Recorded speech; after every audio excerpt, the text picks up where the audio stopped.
अस्सलाम वालेकुम वरहमतुल्लाहि वबरकातुहू।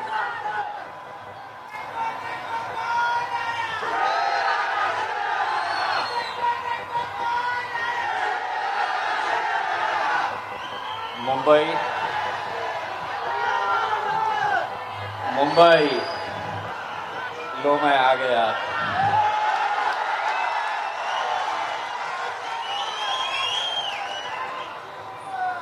मुंबई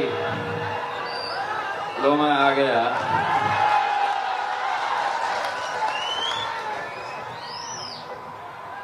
मेरे कायद जनाब बैरिस्टर असदुद्दीन अवैसी साहब, मजलिस इत्तेहाद उल मुस्लिमीन के महाराष्ट्र के हमारे वर्किंग प्रेसिडेंट जनाब डॉक्टर गफ्फार कादरी साहब, फैयाज खान साहब, वारिस पठान साहब, हमारे एमएलए फारूक शाह साहब, स्टेज के ऊपर मौजूद तमाम मजलिस के ज़िम्मेदारान, हमारी माएँ और बहनें, वो समझ रहे थे सरकार मेरी है,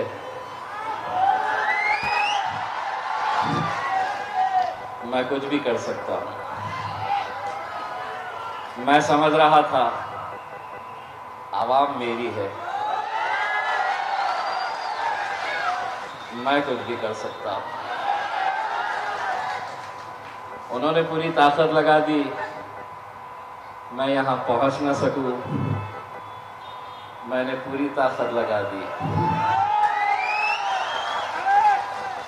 इसीलिए कह रहा हूँ मुंबई लो मैं आ गया। अभी ये तो बस एक हमारी आवाज पर ही छा गई इतनी बौखलाहट। ये तो सिर्फ एक बुर्राहट थी, अभी दहाड़ना बाकी है।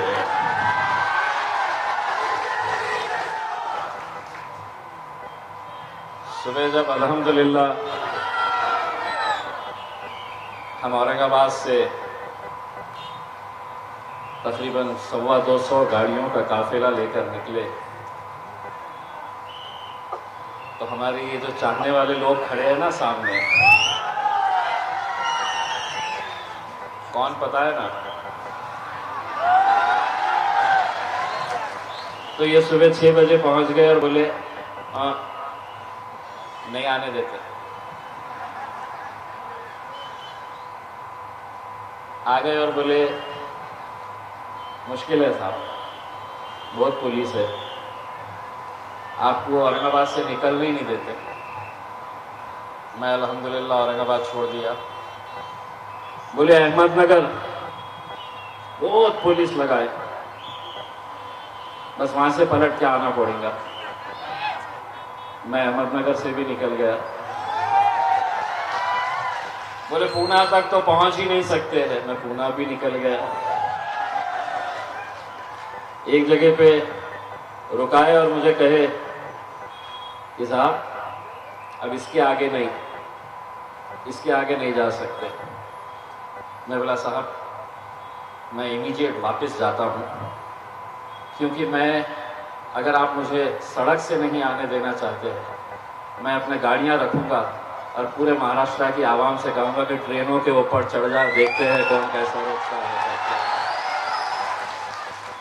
वो अधिकारी ने बोला नहीं रुको साहब, किससे तो भी बात किया और बोला जाओ साहब।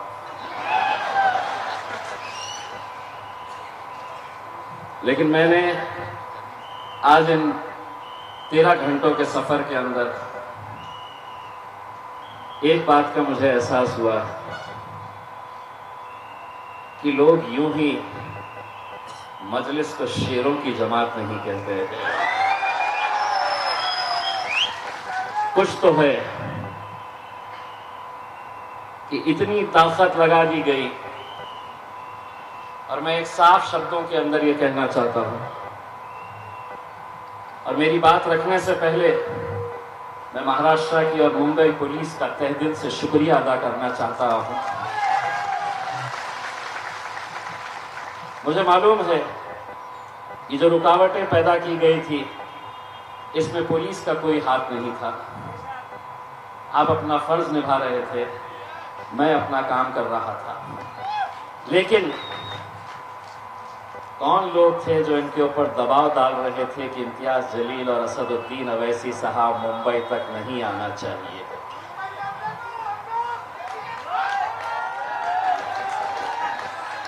आपको मैं ये बताऊं कि ये जब प्रोग्राम हमने लेने का तय किया था तो हमने लोगों से ये बताया कि ये हमारी सियासी जमात का कोई कार्यक्रम नहीं है, कोई प्रोग्राम नहीं है। हमने तमाम कांग्रेस के, राष्ट्रवादी कांग्रेस के, समाजवादी पार्टी के, और अब तो शिवसेना भी मुसलमानों की बात करती है, उनके भी नेताओं को हमने कहा कि एक मर्तबा हम लोग क्या अपने कौम के साथ हो रहे नाइंसाफियों के लिए हम एक प्लेटफॉर्म के ऊपर नहीं आ सकते? क्या हमें उन मराठा भाइयों से सीखना नहीं चाहिए कि जिन्होंने जब अपने रिजर्वेशन के लिए सड़कों के ऊपर आंदोलन किया तो शिवसेना का मराठा हो या भारतीय जनता पार्टी का हो या कांग्रेस का हो या एनसीपी का हो, ये पूरे के पूरे मैदान में उतरे तो अपनी सियासी जमात का मफलर पहनकर नहीं उतरे, वो मराठा बनकर वहां पर उतरे। लेकिन हमने जब यही पैगाम, यही इनविटेशन सभी हमारे राजनीतिक दलों के नेताओं को हमने दिया तो किसी ने भी साथ नहीं दिया। बहुत इज्जत के साथ हमने इन लोगों को न्योता दिया, इनविटेशन दिया, लेकिन बाद में पता चला कि ये इज्जत के लायक ही नहीं है।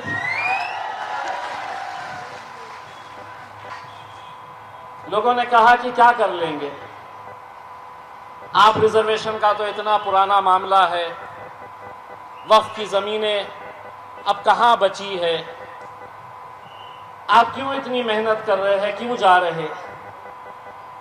इलेक्शन के वक्त एक बात कही थी, दोबारा ये बात दोहरा रहा हूं, मंजिल मिले ना मिले ये मुकद्दर की बात है, हम कोशिश भी ना करें ये गलत बात है। हम कोशिश करेंगे, पूरी ईमानदारी के साथ कोशिश करेंगे,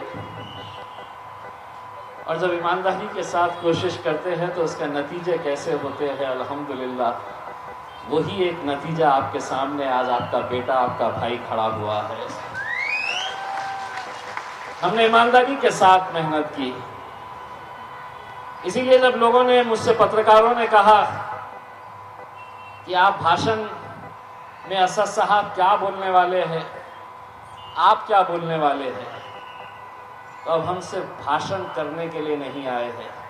ये जो स्क्रीन लगाए हैं ना, 2 स्क्रीन लगाए हैं, इनको आज उधेड़ने भी वाले हैं और स्क्रीन के जरिए दिखाने वाले हैं कि किस तरह से इस कौम का खेल खेला जाता है। उनकी ही ज़बानी दिखाने वाले हैं कि इस कौम को किस तरह से एक खिलौना बनाकर रखा गया है, एक रबर स्टैंप की तरह रखा गया है। इलेक्शन आया, आ जाओ फिर अपनी गलियों के अंदर, मुसलमानों से वोट मांगने के लिए आ जाओ, सपने दिखाओ कि हम ये दे देंगे, हम वो दे देंगे। इलेक्शन आया, जीत गए, खत्म हो गई बात, हमारा जिक्र भी नहीं होता है। लोगों ने कहा यही वक्त आपने क्यों चुने? एक पत्रकार साहब ने मुझसे कहा कि आप इस पर राजनीति नहीं कर रहे।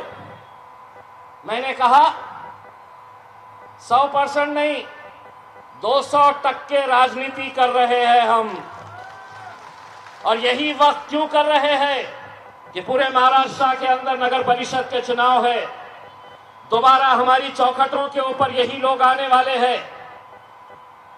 आज जो लोग औरंगाबाद से या पूरे महाराष्ट्र के कोने कोने से आए हैं, हमने किसी को गाड़ी नहीं दी, किसी की गाड़ी के अंदर पेट्रोल नहीं भरा, किसी को पैसा नहीं दिया, लेकिन उसके बावजूद भी इतनी तादाद के अंदर अगर नौजवान बुजुर्ग निकल कर आए तो कहीं ना कहीं उन्हें यह एहसास हो रहा था कि हम जिस मुद्दे को लेकर आगे बढ़ रहे हैं हमारे आने वाले मुस्तकबिल से यह ताल्लुक रखता है। कहां है वो 93,000 एकड़ जमीन महाराष्ट्र की, 93,000 एकड़ जमीन कहां है वो? किसने किसको बांटा है, किसने किसको बेचा है? अल्हम्दुलिल्लाह 8 महीने हो गए हैं महाराष्ट्र वक्फ बोर्ड का सदस्य हुए, मेंबर बने हुए। इन 8 महीनों के अंदर अल्हम्दुलिल्लाह 9 FIR रजिस्टर करवाया हूं मैंने पूरे महाराष्ट्र के अंदर, 9 FIR।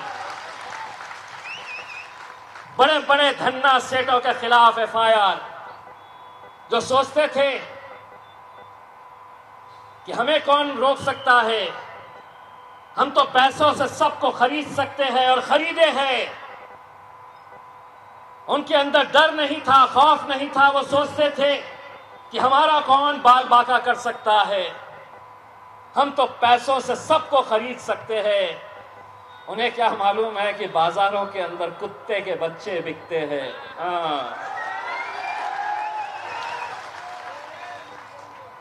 बाजार में खरीद सकते हैं, बाजार में क्या नहीं खरीद सकते? एक है स्टेज पे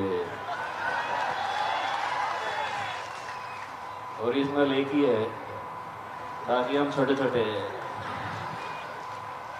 असद भाई को देख के अल्हम्दुलिल्लाह पहले पार्लियामेंट के अंदर भारतीय जनता पार्टी वाले सोचते थे ये अकेले हैं, इतना बोलते, और अब ये भी आ गया, अरे बाबा बाबा बाबा ये तो बहुत ही बोलता है।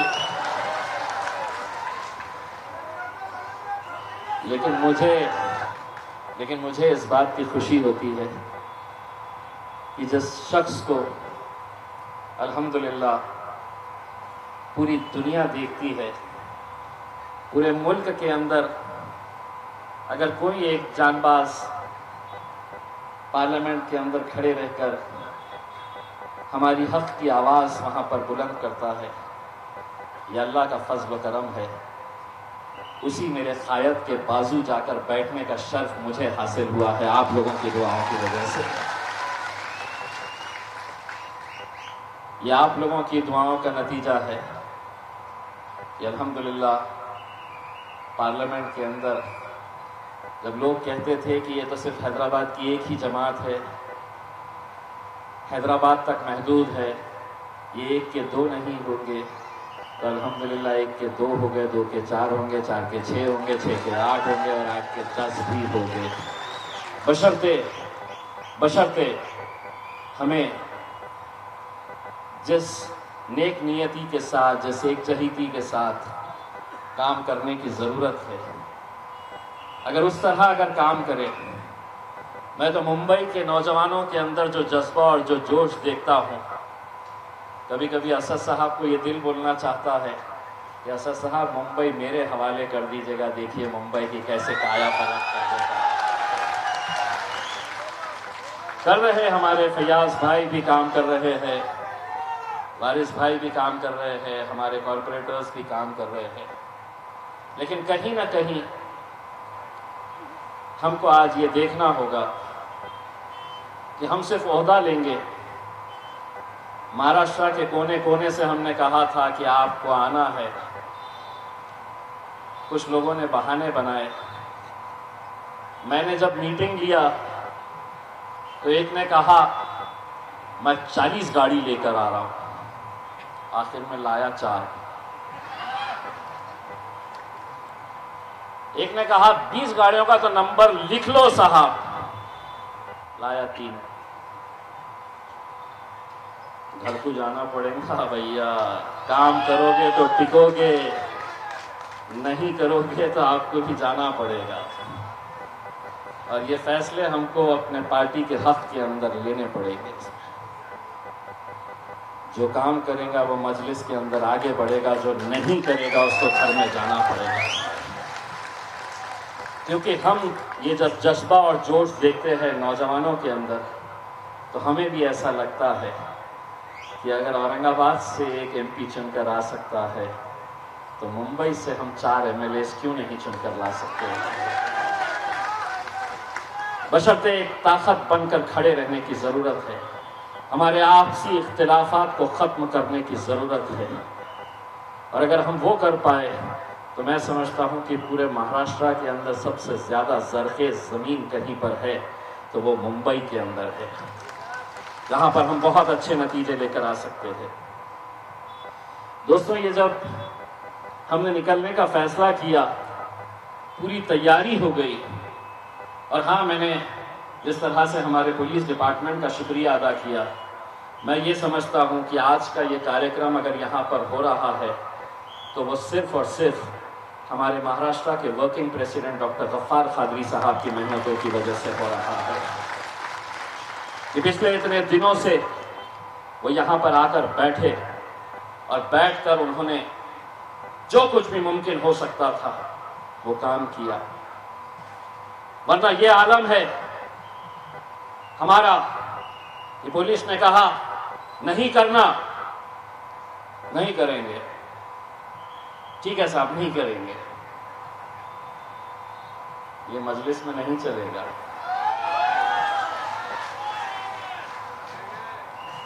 ये मजलिस में कतई नहीं चलेगा।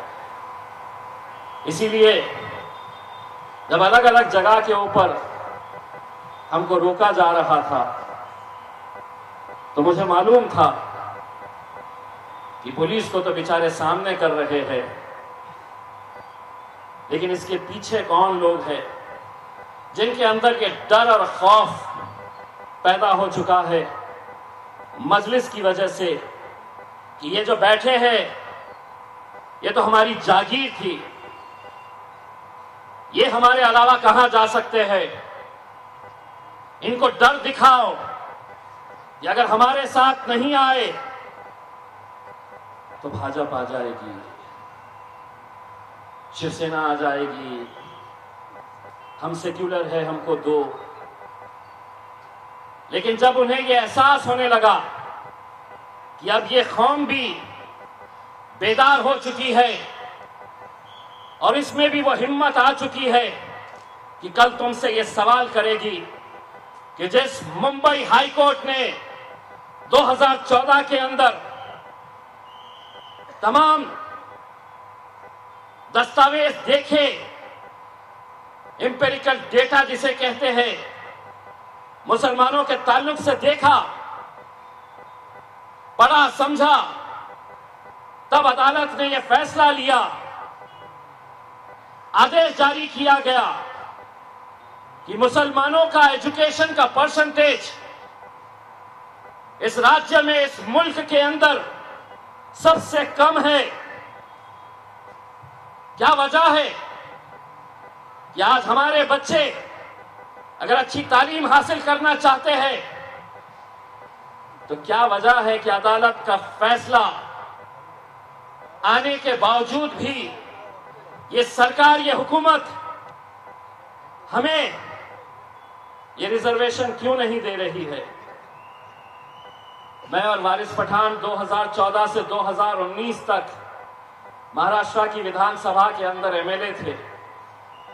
उस वक्त कांग्रेस के, राष्ट्रवादी कांग्रेस के, समाजवादी पार्टी के आमदार एमएलए खड़े रहते थे और लड़ते थे बीजेपी के मुख्यमंत्री देवेंद्र फडणवीस से और शिवसेना से लड़ते थे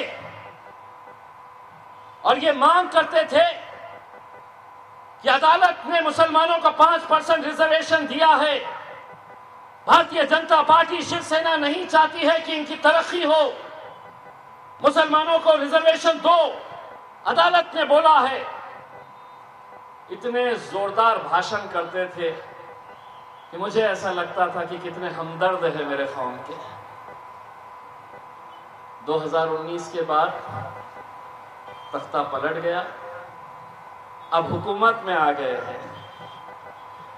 विरोध में जब थे तो उस भारतीय जनता पार्टी और उस शिवसेना से मांगते थे जिनका मुसलमानों से कोई लेना देना नहीं, जो नहीं चाहते कि इस मुल्क का मुसलमान तरक्की करे, तालीम हासिल करे।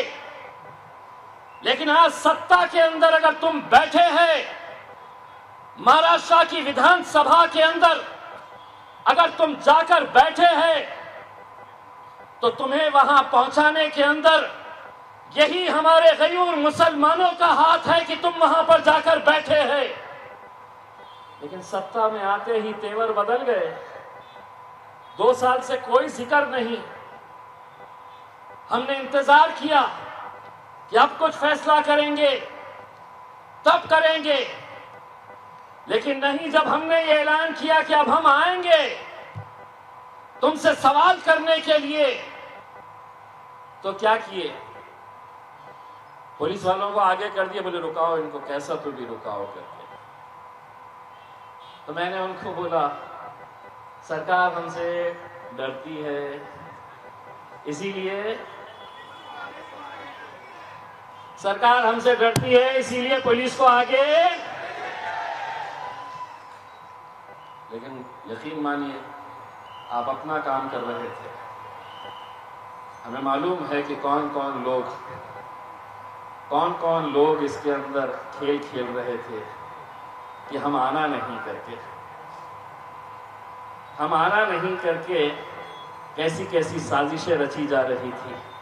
मैं वो तमाम नौजवान जो महाराष्ट्र के कोने कोने से आए, मैं उनका तहे दिल से शुक्रिया अदा करना चाहता हूं कि आज अगर हम यहां तक पहुंचे तो सिर्फ इसलिए कि मैं अकेला नहीं था।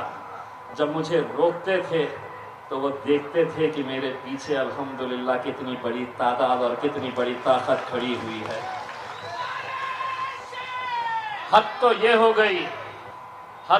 हो गई कि वाशी के पास जब हम आए नवी मुंबई में, अगर कोई वरिष्ठ पुलिस अधिकारी यहाँ पर मौजूद है तो सुनिए साहब, हमने अपनी किसी भी गाड़ी के ऊपर हमने अपनी पार्टी का झंडा लगाकर नहीं लाए। हमने कोई हरा नीला पीला भगवा झंडा लगाकर नहीं आए। हमने हमारे इस मुल्क के तिरंगे को हमारे गाड़ियों के ऊपर लगाकर हमने तिरंगा रैली बोलकर लेकर आए। उस तिरंगे का जिसकी हम इज्जत करते हैं, जिसके ऊपर हमें गर्व है, फख्र है। लेकिन वाशी में हमारी जैसी ही गाड़ियां रोकी गई, इतनी पुलिस थी वहां पर, इतनी पुलिस थी कि मुझे ये शक होने लगा कि मैं खासदार हूं या कोई आतंकी हूं जो इसके लिए इतने सारे लोग मेहमान मेरे इंतजार में यहां पर खड़े हुए थे करके। लेकिन वहां पर कुछ पुलिस वालों ने हमको आदेशित किया और कहा कि हम आपको आगे जाने देंगे, आप अपने गाड़ियों से ये तिरंगा निकाल दीजिए। ये वाशी के एक वरिष्ठ पुलिस अधिकारी ने, मीडिया वाले भी वहां पर थे, उनके सामने हमें यह कहा गया कि आपको अगर मुंबई जाना है तो आप तिरंगा निकालिए, अपनी गाड़ी में रखिए और आप आगे जा सकते हैं। मैंने तिरंगा निकाला, गाड़ी से खुद नीचे उतरा और मैंने कहा कि गाड़ी तू रख, मैं पैदल जाऊंगा लेकिन तिरंगे को नहीं छोड़ूंगा।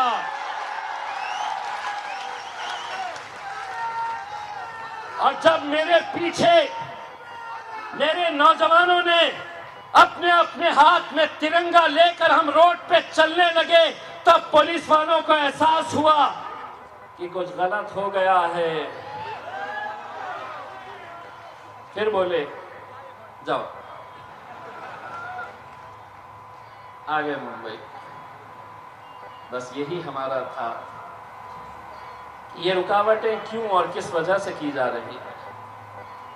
इलेक्शन आएगा, जब भी आएगा जिस किसी को जिस जमात के अंदर जाना है, जिसका झंडा पकड़ना है, किसका मफलर पहनना है, यह आपका इख्तियार है। लेकिन एक मर्तबा हम सबको मुसलमान बनकर सड़कों पर उतरने की जरूरत रहेगी मेरे भाइयों। और जब तक हम ये नहीं करेंगे, लोग कहेंगे कि क्या होगा 5% रिजर्वेशन से, क्या नहीं होगा। 93,000 एकड़ जमीन अगर वक्फ की अगर हम मुसलमानों को वापस मिल जाती है, तो महाराष्ट्र के देवेंद्र फडणवीस साहब, महाराष्ट्र के उद्धव ठाकरे साहब, शरद पवार साहब, कांग्रेस के नेता, मैं आपको ये जबान देकर जाना चाहता हूं कि तुम वो 93,000 एकड़ वक्फ की जमीन हमको लौटाओ, जो हर साल मुसलमानों को 300-400 करोड़ रुपए का माइनॉरिटी बजट देते हैं। वो बजट नहीं देना, 300 करोड़ तो खैरात में हम तुम्हें दे डालेंगे। वो जमीनें हमारा हक है और इसके लिए एक मूवमेंट चलाने की जरूरत है। आज छोटी सी एक झांकी दिखाए, थोड़े परेशान हो गए। फयाज भाई, महाराष्ट्र विधानसभा का अधिवेशन आने वाला है। अब एक धरना जो है, जब इनका अधिवेशन रहेगा, जब ये अंदर बैठेंगे, तो इनकी बजाने के लिए हम लोग बाहर खड़े रहेंगे। बहुत डरते हैं ये जब अंदर बैठते हैं और उनको पता चलता है कि आ गए ये टोपी वाले, दाढ़ी वाले, ये कौम निकल कर आ गई है, अपनी वाट लगने वाली है। हम सिर्फ इतना कहना चाहते हैं कि ये लोगों ने आप लोगों के साथ कैसा खिलवाड़ किया है। अगर मैं अपनी ज़बानी अगर कहूँगा तो शायद आप लोगों को यकीन नहीं होगा। अगर मैं कहूँगा कि आप लोगों को कैसा बेवकूफ़ बनाया गया था, मैं अपनी ज़बानी कहूँगा कि किस नेता ने, चाहे वो नवाब मलिक साहब हो, आरिफ नसीम खान साहब हो, अबू आसिम साहब हो,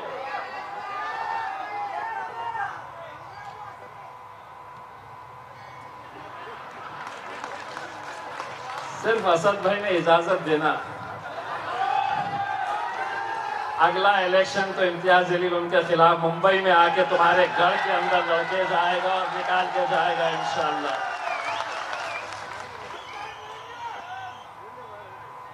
हमारी वजह से वहां गए और बोले कौन अवैसी,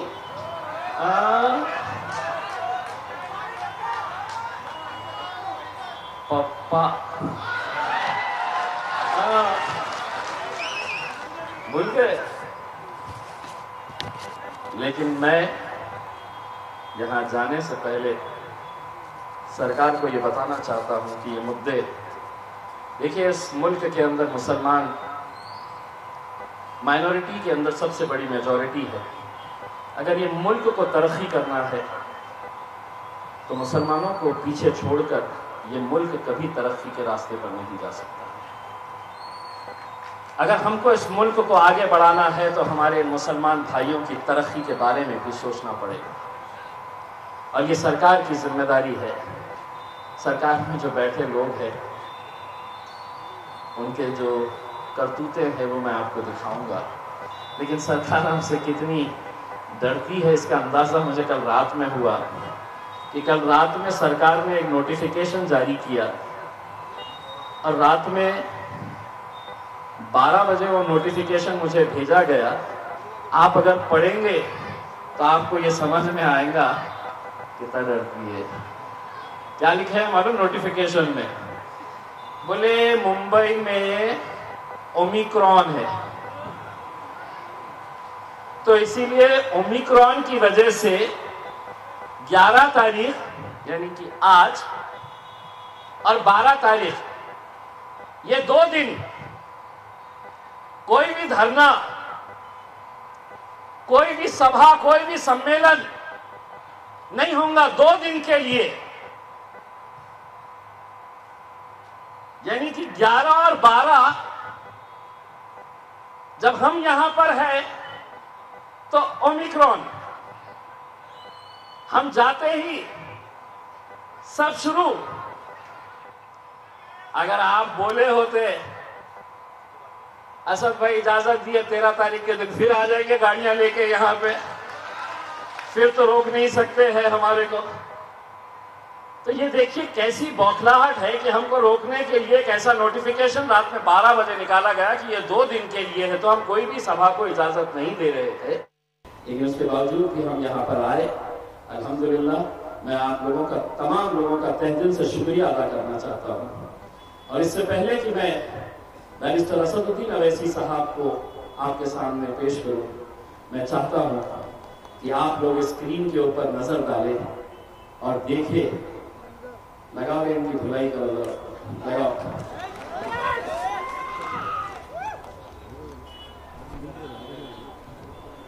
देखिए गौर से, जो देख नहीं सकते हैं मैं आपको उसके सीडी बनाकर देने वाला हूं।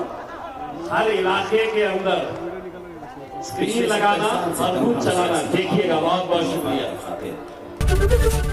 एबीपी माझा, उघडा डोळे बघा नीट।